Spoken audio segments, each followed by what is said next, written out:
hello. So Hello, good welcome, evening. welcome to this last, last live. So it's not the last podcast, the last live.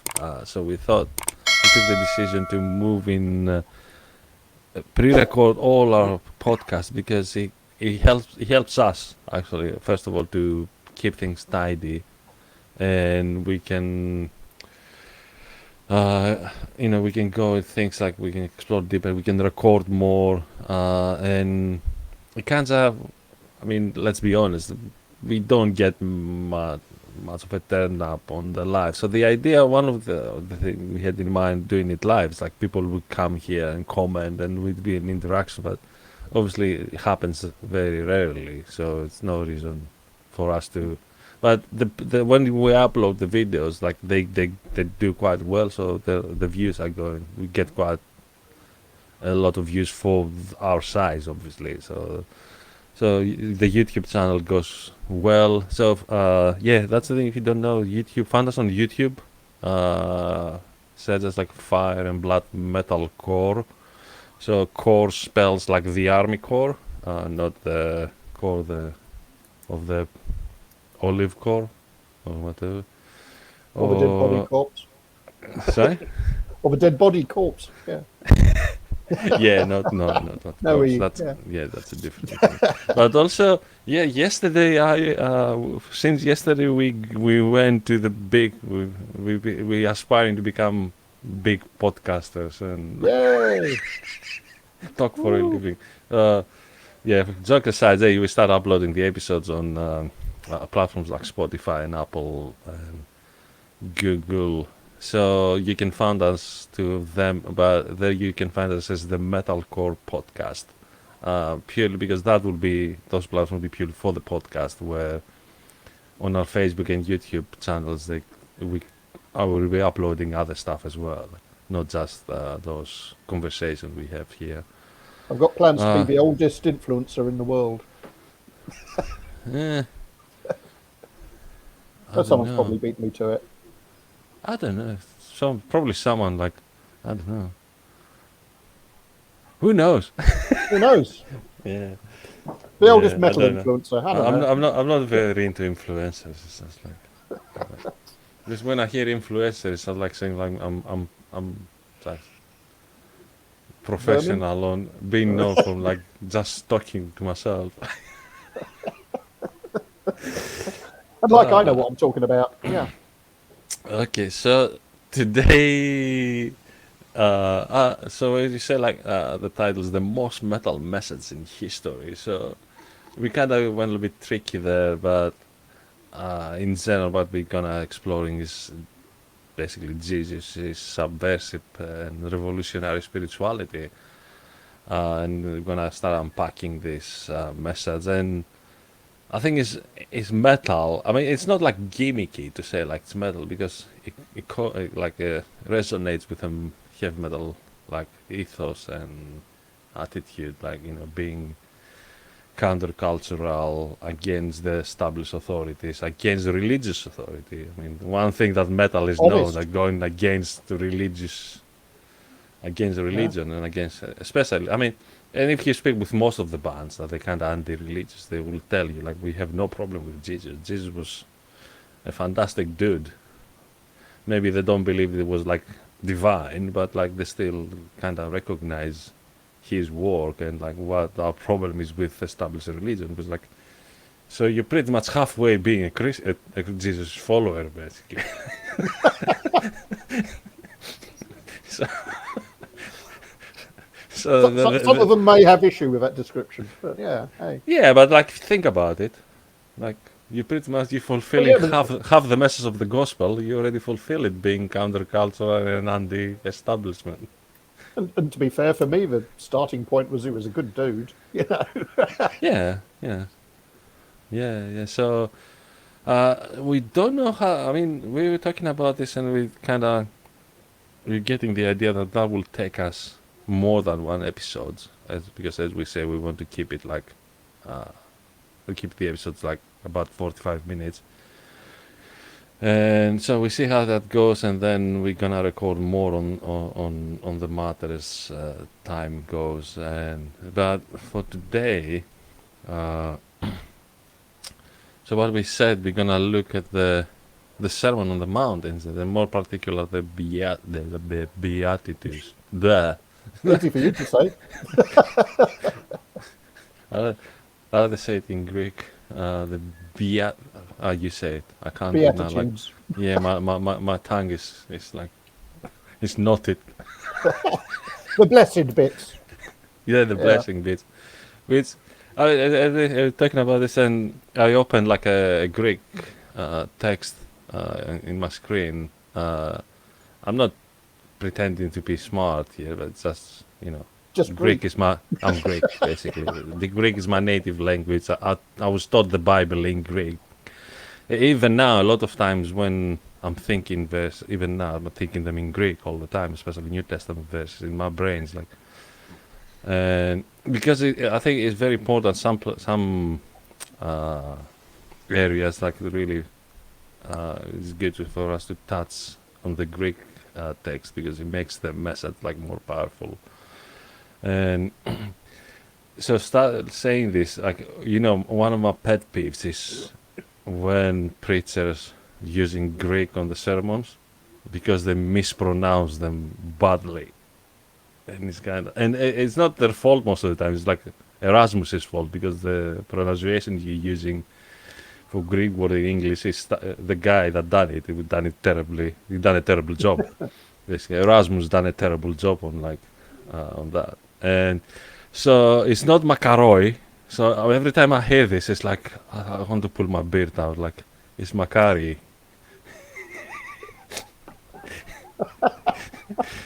Every time I hear that Makaroi, it's just like, oh God, like, please God, like, So help me. it's not Makaroi, it's Makari, Makari. Okay. yeah, which is sad because there's no actual word in English to translate this word. I think that's a So, problem with a lot of hmm. biblical So texts. it goes a lot deeper than, and Yeah. it makes sense to explain this because as we are unpacking, it has to do a lot with. It's not just blessing; it's more closer to the shalom.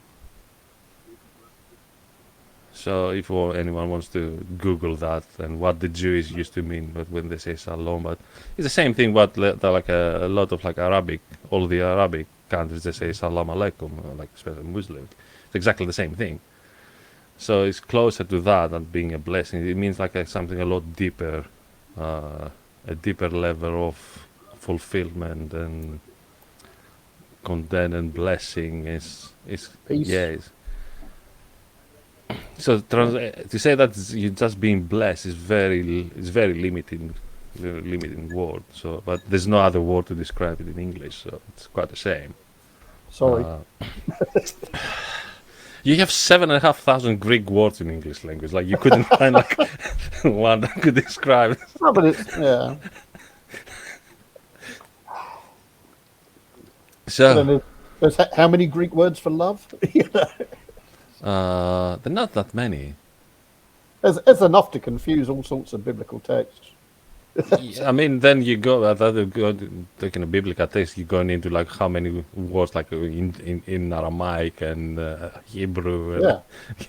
But the funny thing is like Hebrew and Greek, they're very similar in meanings. Okay. So I mean, they're not. They have no similarities between them, but as like the how the languages are being used, and so, and also we are mommy's boys like the Jews. Like, yeah, Jews we're all mommy's boys. Greeks are mommy's boys. So it's kind of like we we kind of like. I mean, you can see it in the gospel, isn't it? Like Jesus was like a 30-year-old man, and his mom going, you didn't do that. He was preaching, and then his mom turns up like, hey, you didn't go to Tesco's for shopping, like that. Like Can you get us I'm some more preaching, wine? Yeah. like yeah, they need more wine, mom. Like no, they need like. I mean, imagine how much you must pester him. Well, he was really firm, said my time is not yet, and then she managed to convince him. Yeah. No, to it's do it. just, I mean, it's no well, wonder that Mary, the worship of Mary, is so big in Greece. Because like, if she managed to do this, like, why pray to Jesus? yeah, Like never his argue mommy with the gonna mother. change his mind anyway. And on that heresy, uh, so Yeah. subversive Jesus, yeah, And his mom, and his mum. He's a very yeah, naughty boy. Yeah, but he is the Messiah. Don't go into Life of Brian. It's gonna take us. We're gonna go like completely off if we go. It's one of my we favorite haven't Christian got on films, yet. by the way. I mean, we should go an episode on Christian films. Like Life of Brian is my favorite, one of my favorite Oh Christian yeah, films, along with Dogma. Evan Uh, Almighty. That's a good one. and yeah, that's a good idea. We can look into it. But anyway, we need to. So the idea, I think we were talking yesterday, and as I was saying to you, I was reading the verses as we were preparing preparing for this, and I haven't read it for quite a while, and it's like I was reading of it. It's like, was it always so controversial? Those verses and so powerful and so the countercultural, it's like so strong. It's like I thought like I It, read those verses like countless time, and I heard them preached like even more times. It's like, and like 2 days ago, so then like God, it's like this is big. yeah, I think it's. I was thinking on this, and there's certain passages in the Bible which you get so familiar with that you Hmm. sort of start losing the meaning. Yeah, yeah. And I guess, I mean, putting it in our context, or my context at least, it's like, I'm a big Pink Floyd fan, Hmm. but I don't listen to a lot of Pink Floyd, and then maybe once every year or two, I'll put Dark Side of the Moon on because I know it. I've listened to it 1,000 times, and oh yeah, I know it's good. And then I listen to it, and I think, wow, that's really good. And it's that sort of thing. You've got sort of Yeah, yeah, familiarity in your head that you lose the yeah. sort of I get the this with joy of reading it, or yeah, listening to it, or whatever. I get this with Sepultura Yeah, sometimes, or Slayer. So I haven't listened to Sepultura like for quite a few years, to be honest. I don't know why. And then like suddenly as I got back into them, I mean purely I stopped listening to them because obviously like the lineup changes, but and that's for another time. But it's kind of like those are really good. That's a really good yeah, death it metal. is. There, it's like Yeah, and sometimes yeah, listening to something that's sort of gathering dust at the bottom of the pile of CDs or whatever, you yeah. know, or But I think what you something said, like remembering a band or I think at the whatever. same time, And like yeah, and also I think it's also a thing like when you we get them preached to us so much, yeah, and I get that sense a lot of times with like the Holy Week and the whole Easter narrative. We get so sensory overloaded that it loses all meaning, and then sometimes I reflect, like especially on a Good Friday and even Saturday.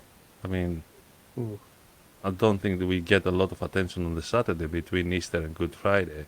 It's like a lot to unpack there because like we're so overloaded, we're so exhausted, like yeah. and you lose all meaning when you pull yourself out and you're looking at it like I think there's also quite often when these things are preached, they're sanitized, hmm, or whoever it is either looking for a particular point to make, so they gloss over other bits, or it's just, I mean, it's certainly for Good Friday, it's making it fit for general public consumption when it's horrific.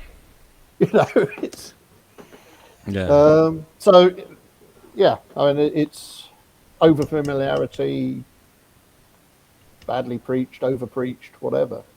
Mm. Um, but yeah, I had similar thoughts on the sort of Sermon on the Mount a couple of months ago. Mm-hmm. Again, something, I thought I had a pretty good idea what was going on, but then you know, we started a series of talks at church on it, and I heard a lot more and I've read a lot more that I'd never seen before. Mm-hmm. And maybe it's where I am now as well, but it's there's such a lot of good stuff in there, Mm-hmm. and certainly it's more than one broadcast talking about it. But you see, like the Beatitudes on their own, not I mean, Hmm. not even the whole chapter, because like then he has like a lot of like uh, um parables and different like examples and like just those few lines, like they're enough to not read anything else in the Bible Yeah, for the rest of your life. Like, yeah, you can extrapolate from that, can't you? yeah, you can just like, okay, I'll take this, and then like, if we kind of like, there is a suddenly we have a crazy shortage of paper, and we cannot print Bibles. Like, let's literally just print that page, and like, Yeah, that's it. We don't need anything else. Like, we have enough. Like, to yeah, yeah, yeah. it's like Make this work, and you've got it all yeah, precisely. you can make this word, and then we can look at the rest. Like, like so, yeah. Uh, so do you want to? Uh, Where do you want to start? I mean, I don't know. I mean, it's Just. the whole passage is, I guess, turning sort of society's norms upside down. Hmm. It's um, when he actually sort of gave a sermon, if you want to talk about it, or taught it. You're looking at a sort of community, a nation under Roman occupation, Hmm. and under the Roman occupation was a very strict hierarchy and religious observance, Hmm. and then below that there were people, and then below that there were all the people who were excluded from society. Because And you you've got a didn't whole have. list here of the people at the bottom being the ones that are getting God's blessing. Yeah, yeah. Um, And I mean, even if you're not religious, like you still like you see a lot of this, like and you see like the whole like upside down, uh, like Jesus's economics. Like I wouldn't say like kingdom economics. I'll tell you before I try to move away from the kingdom language, but I'm so conditional, like biblical, like quote unquote, like the, uh, the, terminology. Like, the social collective economic model. Yeah. yeah. So it's like sometimes you think about. Have you seen? I don't know if you ever heard this. It's like this, like it's like a meme or like saying like uh, because they draw a lot of like commonalities between Jesus's uh, teachings and Marxism, Yeah. and they were saying like it wasn't that Jesus was a Marxist, but rather that Marx was a Christian. Because Oh, I mean, don't quote me on that. I haven't confirmed I that. was going to say. I have heard before that like Jesus was like inspired Marx on his idea of politics and economics. I mean, I haven't confirmed that. It's just like something I heard. I'm not sure. I haven't read Marx. I haven't read his biography. So it's just like things I kind of. He said religion was the opiate of the people, didn't I mean, he wasn't wrong. he? Yeah. It But depends then whether you because we whether you're did putting it. they didn't have football back then, Indeed. so they did Yeah. what they could. But yeah, like he wasn't far off, isn't it? It's what Jesus like fought as well, like that. Mm. You know, Jesus be religion being an opium, an opioid. Yeah. But of course, don't do drugs. Yeah, yeah. I mean, unless Um, they give it to you in the hospital, but yeah, that's different. you know what I mean. Yeah, yeah.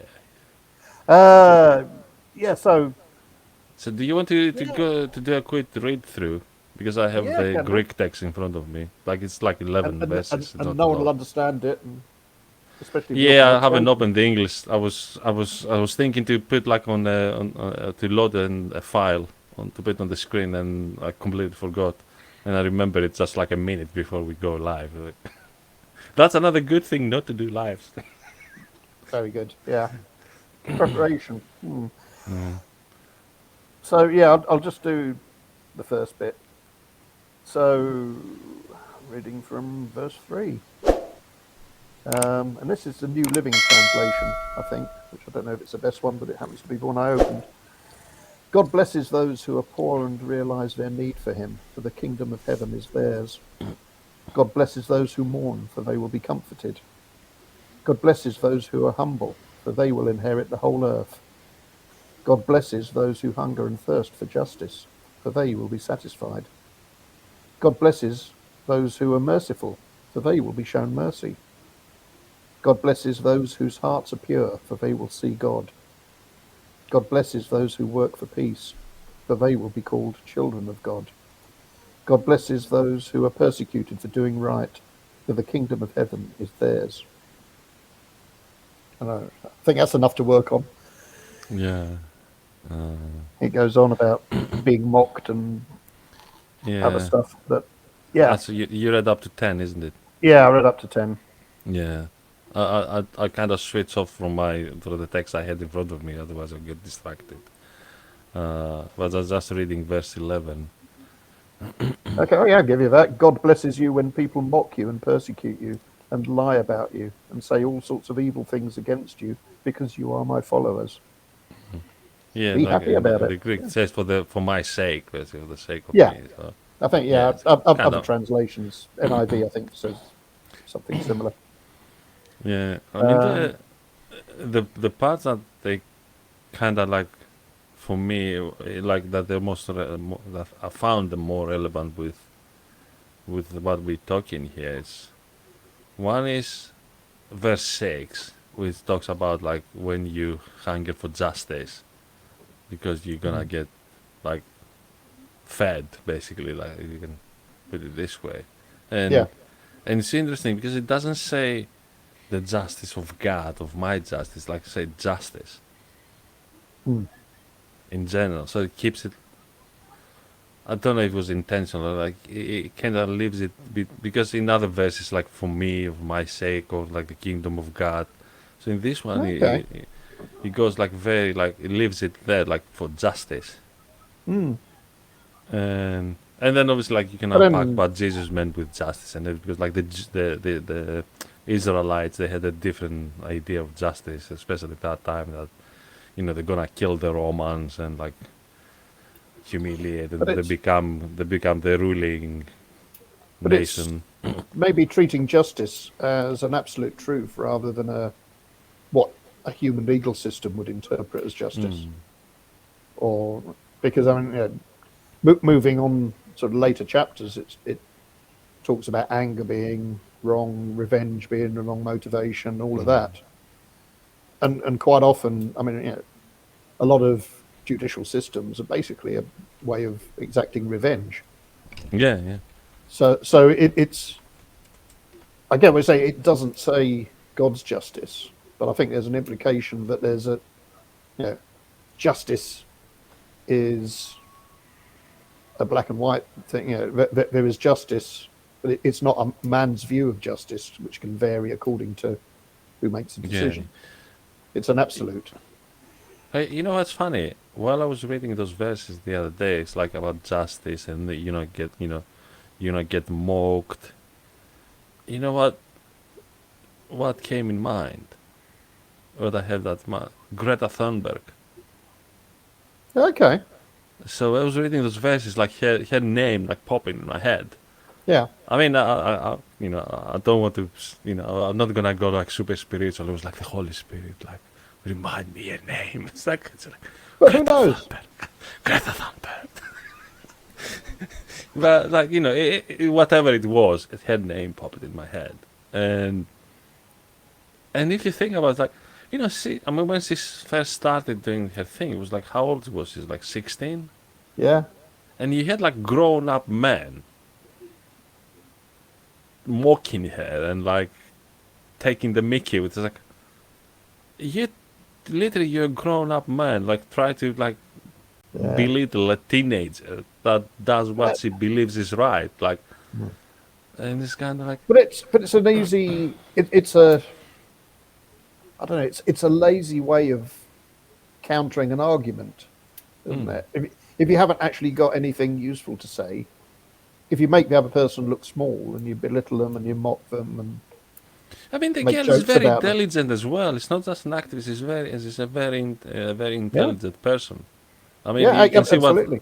what happened recently with what was his name? That idiot, like the alpha male preacher. What's his name? Andrew Tate.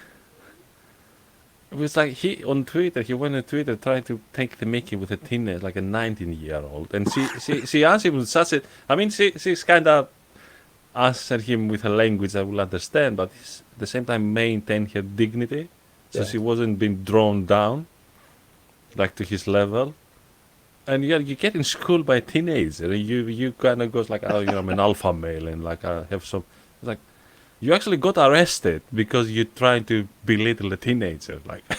I've So you gave I've got to away say, your if you address while the people yeah. while police was looking for you. If you have to Like, say you're an alpha male, then you're probably not an alpha male. But that's I mean, the another whole the issue. whole like, alpha male is like, what were you like? What were you, a chimpanzee? You want to be an alpha male? It's like But yeah, it's as I say, I thought we it's got just. evolved from like we're not like in a state of monkeys anymore. Like we got evolved to human beings. Like But it's just it's just one stage slightly better than, oh, I don't like what you're saying, so I'm going to hit you, isn't it? I mean, it's I'm yeah, just I haven't got an answer for you because you're far too clever and you're far too right. So I'm just going to make fun of you and yeah, it's stop just other like people. You know, what? uh, And yeah, Christians come up against that all the time, of course. yeah. I mean, depends what kind Some of of them Christian. deservedly, but I mean, depend what kind of Christian you are. If you're like a John Piper disciple, of course you're gonna go after him because like John Piper believes women shouldn't lead anywhere in life. as I say, some of them may deserve it. But I think that's people more than Christians. You know, Yeah, yeah, we're it's just all. yeah. I thought her name was like in my came in my head when I was reading That's this like, interesting, though. and because I always I think as a person I always take it outside of the take things outside of the Christian bubble. Mm. So I don't know if she has a faith or not. That's not relevant. But But she's bringing a message of saving the planet. I mean, hmm, it's a salvation of a sort. It's not a spiritual salvation or whatever. It's a very physical thing, and it's looking at her generation, maybe certainly rather than mine. yeah, Um, but it's the same thing, isn't it? It's bringing a message that, well, you know, we're all very comfortable doing what we're doing, but actually we're getting it wrong and we're messing stuff up. And whether that's her message about the environment or Jesus' message about the powers and the authorities thinking they're getting it all their own way, where actually that's not what God's interested in. yeah, Ultimately, the message is the same, isn't it? mm, Because I think the whole, I right at the start, God blesses those who are poor and realize their need for Him. In a hierarchical society where the people at the top are basically the religious elite who think they've got the ear of God, and they've also got all the money and all the yeah. power and all the influence, that's a bit of a message to hear, isn't it? Mm. I mean, it's When you say the poor, like my mind went to the poor in spirit on the first verse. yeah. Which I mean, I don't know. Even now, after all these years, I'm not sure exactly what that means. Do they mean the ones that they had don't that they don't have high education? Does it mean the ones that they kind of, you know, having learning difficulties, I, for instance, that they're not like the brightest cookie in the jar or something? Uh, I but think it can, spiritual poverty, I think, is. I mean, it doesn't matter on your means or your education, but you can be just. I mean, almost it's like depression, I guess. You're in a rut of just feeling that you're not worth anything, yeah, and I don't think it's got anything to do with wealth or education or background or upbringing or anything like that. I mean, it might be more noticeable in what the British call the lower classes, or what I don't know, the people on the margins of society. yeah. But that's just because the middle and upper classes have just got very good at hiding stuff. you know, Yeah. If you something I was thinking when we first started talking is you read it, it's like it's one of those things like a lot of times like we read things in the Gospels and New Testament like in the Bible in general, and we need to bring like to draw like a context. What was the social structure at the time, and a lot of that. And you read this is like this actually like happens like now, like oh yeah, like I can really like do zero interpretation of the local context mm, and like read it today and still like it's relevant and makes sense. Like yeah, you see it in the churches, like with the poor because in spirit, ultimately, for instance. See how most of our leadership teams have been structured. mm, You don't see often. I mean, as all the years I spent in churches, I never saw I see like the lower quote unquote like lower class or like the like people on benefits, for instance, being leading a church. For instance, mm. they always I like did. more maybe middle class or upper class, but they're always like educated people. Well, that's because it's an educational barrier to ministry in a lot of cases.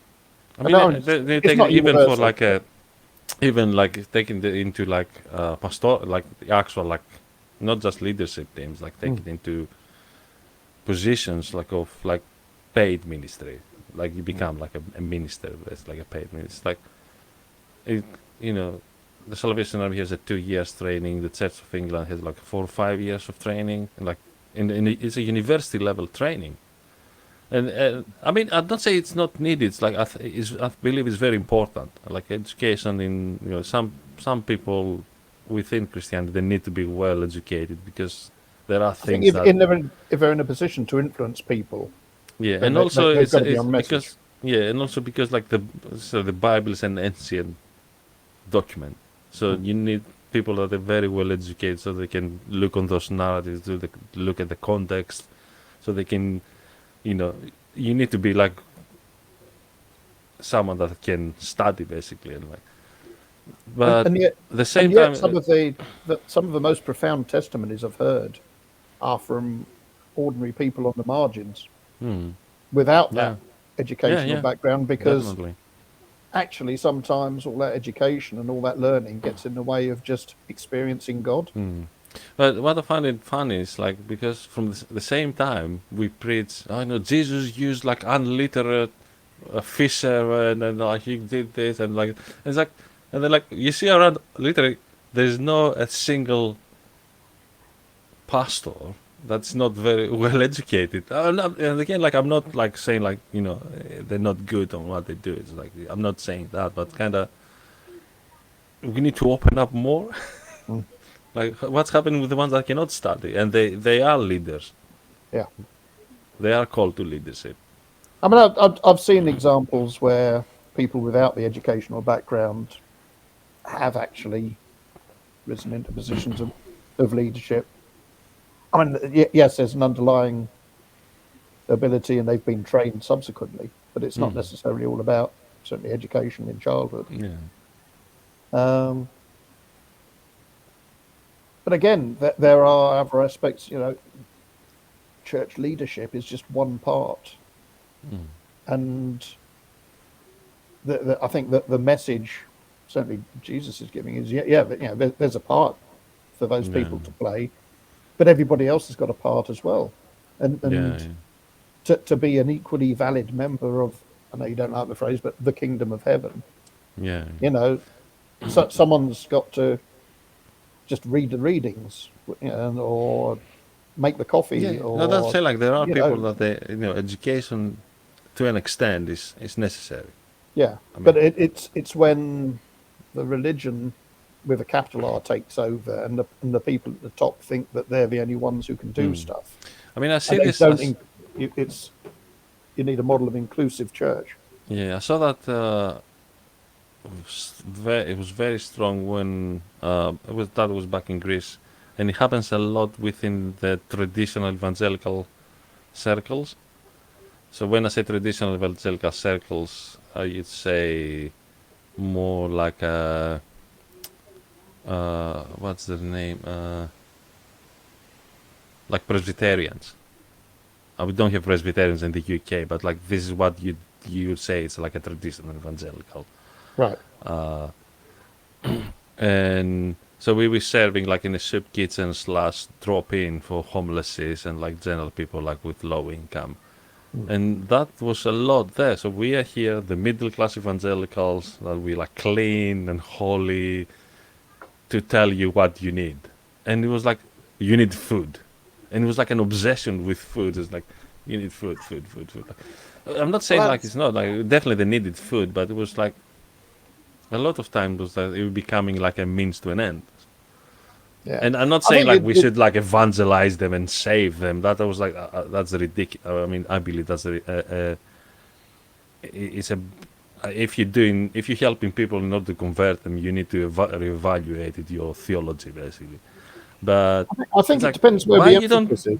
why you don't sit down and speak with them, like crack a Yeah. joke and like like ask listen Uh, to I know mean, it's actually sort of what we do on the Sunday afternoons, with the sort of the drop in we've got.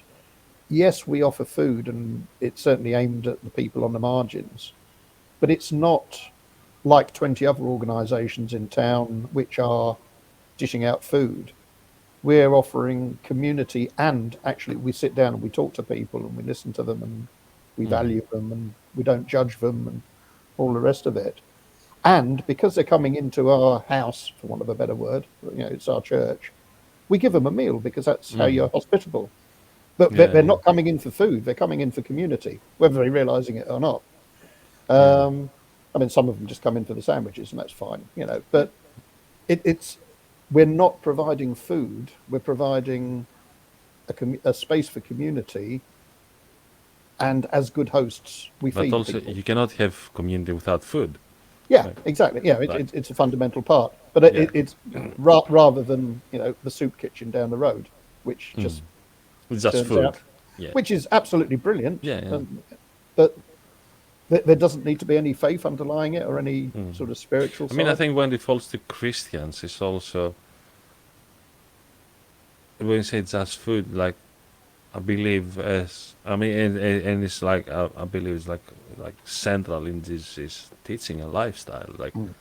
okay, you're feeding the poor, Yeah, like the poor. You're feeding the hungry, and the same time, like going back, like bless the ones that they hunger for justice. You yeah, ask why those people they don't have to eat.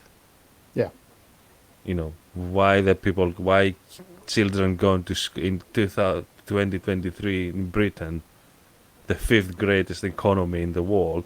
You have children going hungry in school, and they yeah, don't have anything to eat, and, and and, falls and to the school to feed them for whatever reason. yeah, I'm not gonna go into analyze why, because like that's a hungry child, yeah, like bloody feed it. yeah, absolutely. Fine, And and for, challenge the structures that let those kids go hungry. When you cut school meals, and actually, you only hear about some of this stuff when you start walking alongside for people. If you're just giving them a meal, they turn up, they go away. if you actually sit down with them and have a chat, Hmm. then you find, the state of social housing. Yeah. As people living in government provided accommodation with mold on the walls. Yeah. Yeah. They're suffering breathing problems and all sorts of things. I mean, we had that It, you similar know, like we had it's like wrong. those like a lot of the work we were doing in Greece was like with homeless junkies, and I use the word junkie because some people thought it's like offense, but for me, I believe I earn the right to use this term. I have the badges to use this. Call me arrogant. I don't care. I earn the right to use this word, like uh, because they using them between them, Yeah, and it means a lot, like different thing. Uh, but sometimes they would come at the soup kitchen. It's like I don't want to eat. I ate somewhere else, and they would still come. They're like they come to grab a coffee and then yeah. just sit and chat. And Because literally, actually, a lot what of times, people, the only thing we were doing this is like this was our ministry, like my yeah, ministry. Like a lot of times, like I'll just sit down and like talk with people. Like this is yeah, what I've learned in the last year and a half. I've been doing this sort of stuff, and actually, it's not about food. It's not about somewhere dry to sit. It's just about having a conversation where what they say is listened to. it's not only that. It's also It's been valued. I think It's what I found very important. We realize that like you give them a sense of normality, yeah, and like they remember that they're actual human beings, yeah, because like living in the streets, I mean everyone that has worked with homeless people knows that it's not an environment for people it's not a we're not made to live on the streets, mm, and it's a rough environment. I mean, just offer them that space that they can go get for like even for an hour, they can like relax basically yeah, and feel safe, because like it's in a very unsafe environment. yeah. It's not only from other homelesses, like other like or like an addict might steal your stuff to sell them to buy drugs. It's like a lot of like I can't say it now because like if we're gonna I can't say the actual word, like a very strong word come in mind, but like there's like people like actually like go and like pee on them, they set them on fire. Yeah, Like yeah, yeah, that's like people coming from the clubs. yeah. So it's in a very unsafe environment, and like offer them that space, like for like an hour, they can sit down and feel To be and safe and to, affirm that human dignity, the yeah, God-given dignity. You not give them dignity, you affirm it. yeah. It's acceptance for them as human beings, regardless of whether they're living on the streets or they're not living on the streets, or they've done time or they should do time, or they're addicts or they're not addicts. They're just human beings. Mm. And if you talk to them like human beings, suddenly they open up. And actually, we see response, that they want to help out because they've never been valued before. So they want to give something back. And it's a wonderful thing.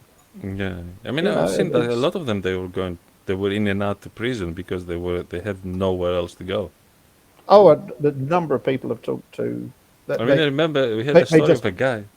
He was robbing an off license, and the guy who owned it, he was like, "What are you doing? I'm helping you like every day. I give you like you come and like and rob me." And it's like, yeah, "Shut up!" Like he wanted to get arrested, yeah, and like he was waiting there for the police to arrive, basically, took him in. yeah, It wasn't so much for the because money; it was when, like for him to end it up to spend winter in prison, yeah, so you can get through the because, cold in a warm environment. but it's also the institutionalization. If when they're inside, their life is ordered. It's got structure, Mm. which they yearn for, but can't. When they're living on the streets, there is No, no structure. imagine like you Um, be so lonely, so alone that being in prison is the yeah, good case, and like you have I, and because like those guys they never cause any troubles, so they always like treat it like with I mean, it's very different the prison system with the one in Greece. I mean, the Greece is like horrible, but like bring it in the UK in the British terms, like which is a lot more humane. I You think know, that it depends who you talk to. yeah, like I mean, Spoken to. from the stories I know from I can't say much because from Mm. someone I know that is in the environment. I can't say much because like it's sensitive material. So and I don't know details. It's just general like chatter. Uh, that there are people like kind of like yeah they really have a good time in prison because like they have someone to talk actually. They have Yeah, the guards there and you just having a chat with a guard and like where you go off the prison you have no one to talk for days. yeah. You know even if you like take the Mickey with a guard and this is you know So I think we've come up with some sort of definition of those who are poor in spirit through our did we ramblings. did we Well, I think if that's where your head's at, that's pretty poor in spirit. Yeah, I think it kind of it's a bit, If you feel you have to be locked up to get any sort of value out of life, but then again, it's kind of taken back is to Jesus' criticism. It's like, why are we doing as church?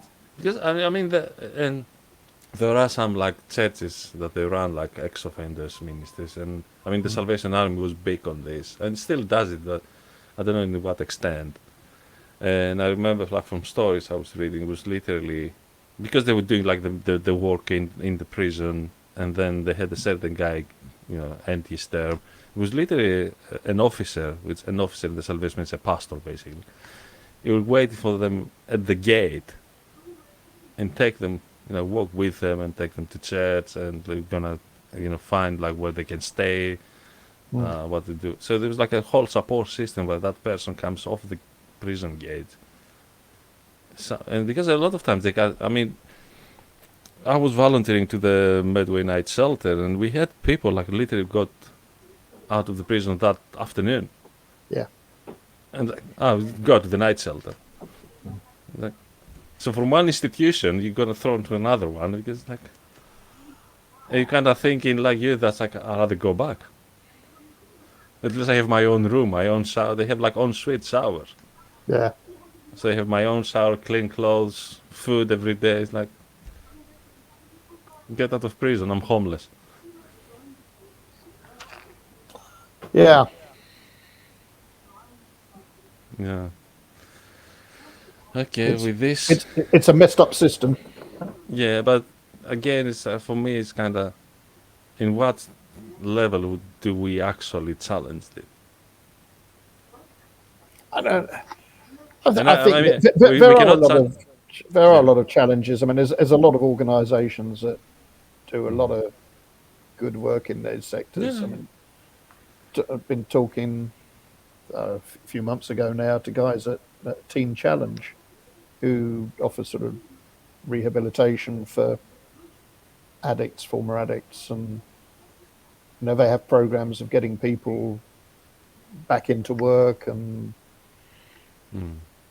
giving them but a sort of sense of value and that sort of thing. And I mean, it's it's amazing the stories they can tell. but are those like Uh, structure that they should exist from the state?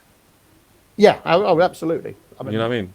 When yeah, you count on charities to do the work of the state, then you have a big yeah, problem.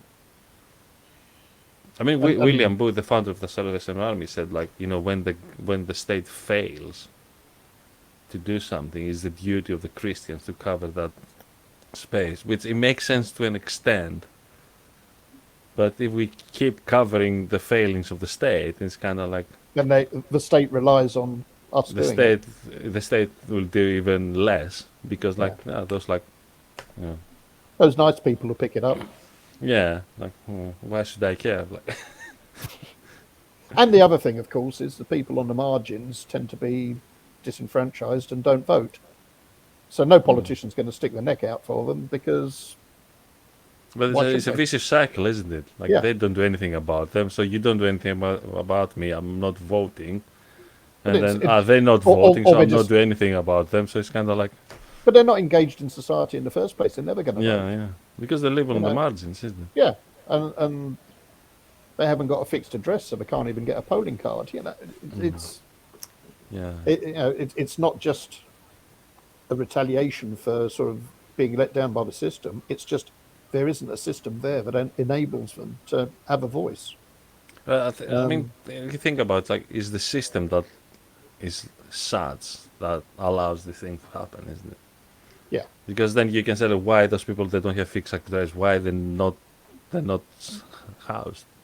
I mean, following COVID, things got a little bit better because they were forced to mm, house everyone. And now I was talking with one of the trustees of the Midway Shelter, actually Martin, the pastor of the Salvation Army, and he said like they have very low turn at the night shelter, and one of the reasons we're saying is this because a lot of so so COVID kind of worked in a positive way because mm, suddenly they found the resources to house a lot of people basically. yeah, So the night shelter was kind of like has a low turnaround, and one of the reasons was they say was this. So like a lot of them they get housed a lot quicker now because the funds are there.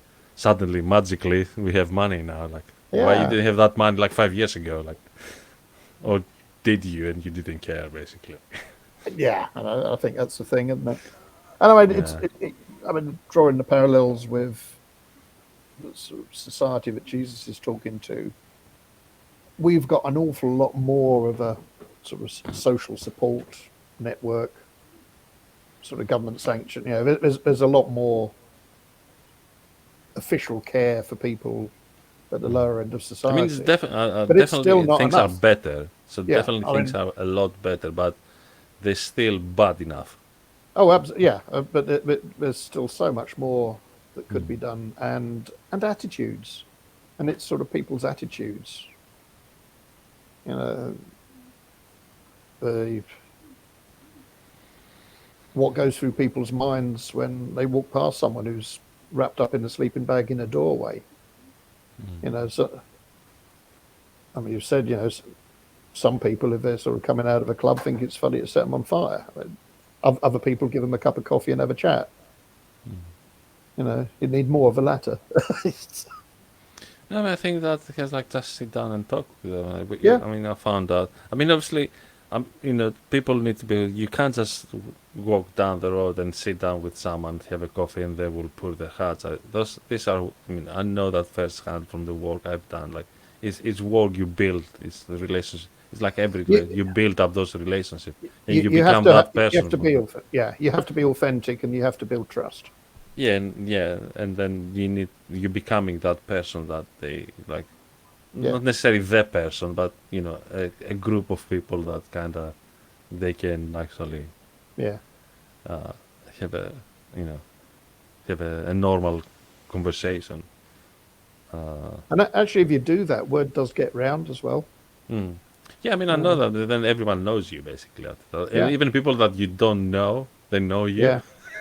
and like, I mean, oh, you like because they kind of, I was like hanging out like in their places, like, oh, you're there, like the George from yeah, like, okay, like, yeah, I know, I heard about you, like, yeah. No, I've had that sort of uh, invited someone up to you know Sunday afternoon, come and get a sandwich and a coffee, and and sort of the attitude is, oh yeah, yeah, you know, just another do-gooder, and then someone next to him says, "No, these guys mean it. They're all right," you know, and it's, how do you know? I've never seen you before in my life, but you know, but you see that people, and that's another thing, like when you do this in an attitude of superiority, you yeah, think you treat those people like they daft basically, yeah, but they know who cares about them yeah, because like that's basically human relationship. Like everyone, mm, the same way someone cares about you, they the same way they know it. It's just because you treat them like inferior or like some like people that they need fixing, and you're yeah, the one you're gonna fix them. Definitely, yeah. things need fixing in their lives, but you're not the one you're gonna fix them as people. you Yeah. can fix their context. Yeah. That there's nothing wrong with them as long you change their context, they would gonna fix themselves. Anyway, I mean, with this thought, I think we need to wrap things up. And I think we're hungering and thirsting for justice. yeah, so we're gonna we haven't end with that, so there's a lot of things more to say. So we're gonna upload more episodes on that. But for the time being, because if we keep going, it's gonna end up like a 4 hours episode. Like, I Heaven mean, forbid. my early days of podcasting, when I started dipping my feet into it, I did a 3.5 hours one. Oh, I Yeah. mean, I'd be flattered if anyone's still listening to this. So, Actually, there's one person listening. Uh, oh, hi. like, yeah. Yeah. So I don't know who that person is, but yeah, good for you. You came to. Yeah. It wasn't like that's the two of us. That's a real Uh, metal spirit there, sticking with it, you know. yeah. Opening a mosh pit on your own. I could do that. But yeah. Anyway, so yeah, that was it. So like follow us wherever you're listening that, because now we've gone to so many places. Just subscribe, follow, leave a review. Stuart Marshall, hello Stuart. Ask questions. Yeah. Yeah. I mean, I don't know what happened with the other platforms, but on Spotify you can actually comment. There's like Okay. a Q&A section there, so you can actually comment on the podcast, and you can start like, yeah. Because I was thinking it would be a good idea at some point to have a Q&A if like people leave enough questions.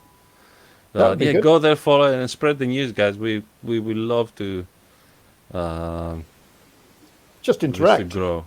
chat. Yeah, Yeah. yeah. So we can become Um, famous and rich. you mean I could still get that Learjet? Man. Yeah, Ah, why? Like Kenneth Copeland, why? He's better yeah. than me. Like I want a private jet, I thought, so healing I ministry. can go Have to it made. gigs. So yeah, Kenneth Copeland's like, I want to go to the churches I pastor like quick, like, and I want to go to gigs faster, like. So I need a Yeah. private jet. So Anyway, you're not in the same tube as all those demon-filled people. Yeah. yes, forgot. And also last, metal Bibles. So if you close to us, so we are in Medway in Kent. So if you like in the nearby towns and you want a metal Bible, get in touch and we can arrange to send you one for free. And if you want to put a donation, that's fine. But we're not gonna make it compulsory. If you're like further away, then you can get it as with Metal Bible directly, and then they're gonna sort out something for you.